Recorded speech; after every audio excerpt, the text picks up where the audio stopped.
Et bien salut tout le monde, aujourd'hui on se retrouve pour une nouvelle vidéo.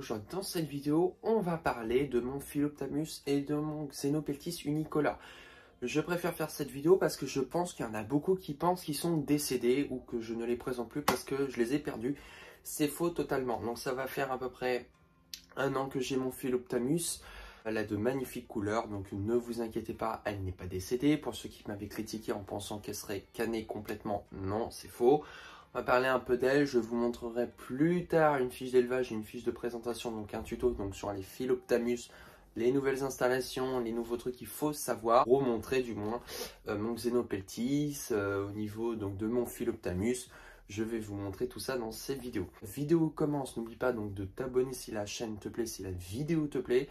N'oublie pas de laisser un petit pouce bleu, c'est la seule façon donc de me soutenir. Tu peux me suivre aussi sur mes réseaux Insta et TikTok qui s'affichent donc en bas de l'écran. Donc, souvenez-vous, il y a à peu près, je dirais 9 mois à peu près, quand j'avais publié la vidéo, j'avais montré donc mon Philoptamus, un nouveau serpent. Je crois que j'avais mis dans le titre un nouveau serpent rare. Pourquoi j'avais mis ça? Parce que c'était pas pour faire le buzz, en fait, c'était juste parce que on en voit très peu. Et du moins sur YouTube et sur les réseaux, on n'en voit pas beaucoup. Donc du coup, moi j'aime bien partir sur des espèces qu'on a très peu ou qui sont peu connues ou qui sont peu communs dans la terrario en France. Donc c'est vrai qu'il y avait déjà très peu de fiches d'élevage dessus, il y avait éventuellement très peu d'informations, donc c'est vrai que c'est un peu complexe quand on veut démarrer sur des espèces qui sont proposées. Donc je l'avais eu à la ferme tropicale, donc c'est un Philoptamus semi-variegatus. Alors on m'avait dit dans les commentaires, éventuellement c'était pas cette localité-là, parce que je sais qu'il y a énormément de localités, donc je sais pas trop, je suis pas très calé on va dire sur les Philoptamus. Mais en tout cas non, c'est une espèce qui est très fascinante à observer parce que ça se déplace énormément, c'est vachement speed, c'est super intelligent, c'est un régime alimentaire quand même assez varié. Donc sur le régime alimentaire, je vais donc préciser quelque chose. Donc ça mange principalement donc tout ce qui est saurien, donc tout ce qui est lézard, amphibien et aussi de rongeurs. Donc je lui donne assez souvent, régulièrement, non pas non plus tous les jours parce que c'est pas bon non plus. Donc elle mange, on va dire 3-4 lézards, on va dire par semaine, avec un complément alimentaire, donc tout ce qui est au niveau donc des fois des amphibiens. Donc je varie donc l'alimentation et au niveau donc des petits rosés fraîchement tués ou des petits blanchons, donc je lui donne assez régulièrement. Ça se passe très bien, j'ai pas eu de problème, donc il faut savoir, donc c'est un sujet donc d'importation. J'ai vu très récemment, mais vraiment très récemment, du NC, donc il y a très peu de temps.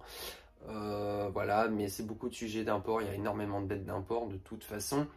Donc c'est un Philoptamus que j'ai, donc il est toujours en vie, donc là je vais vous le sortir en manipulation. J'ai déparasité donc chez le vétérinaire avant, j'ai fait un bail de quarantaine aussi.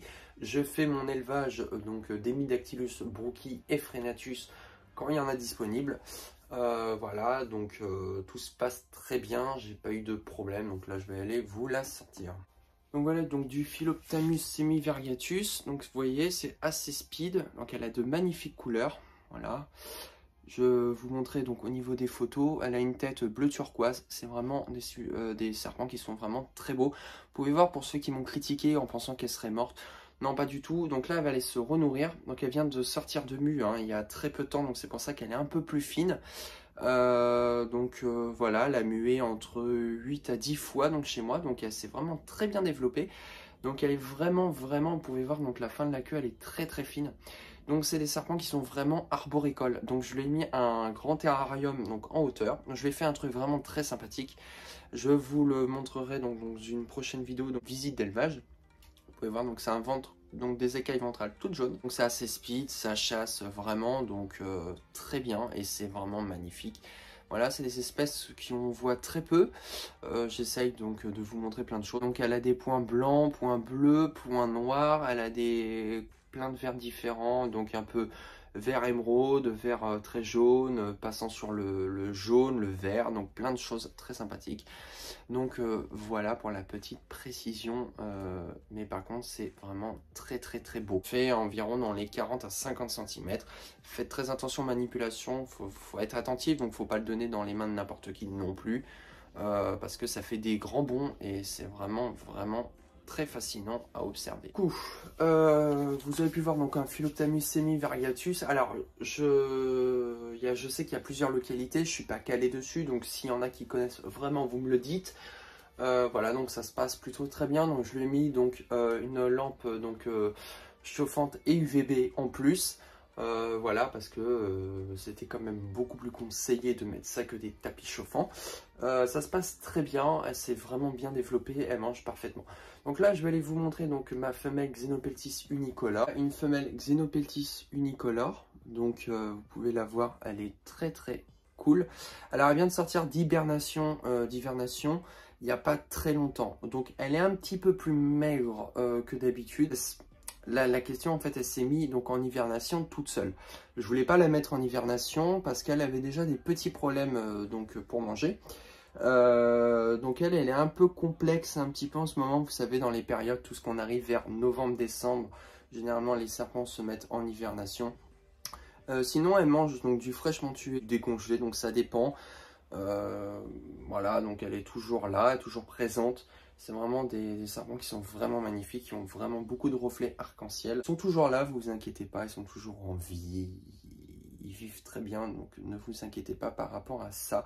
Elle a fait donc 3 mues, ou 4 de mémoire. Elle a une fréquence d'alimentation qui est à peu près tous les 15 jours, à peu près quand elle veut se nourrir, et des fois c'est une fois par mois. Donc voilà, il faut s'habituer en fonction donc, de ces animaux. Il faut les connaître, hein, c'est toujours pareil. On pourra toujours faire des fiches d'élevage ou des Wikipédia à fond la caisse. Mais quand on en a sur place, c'est pas pareil que sur internet. Voilà, vous pouvez voir. Et sinon, franchement, ça se passe plutôt pas mal. Voilà, vous pouvez voir. Et c'est vraiment très cool, vraiment. Et c'est une tête vraiment très aplatie, donc c'est vraiment fouisseur. Donc une très bonne épaisseur de substrat. Moi, je lui mets de la tourbe et ça se passe plutôt bien. Une bonne hygrométrie.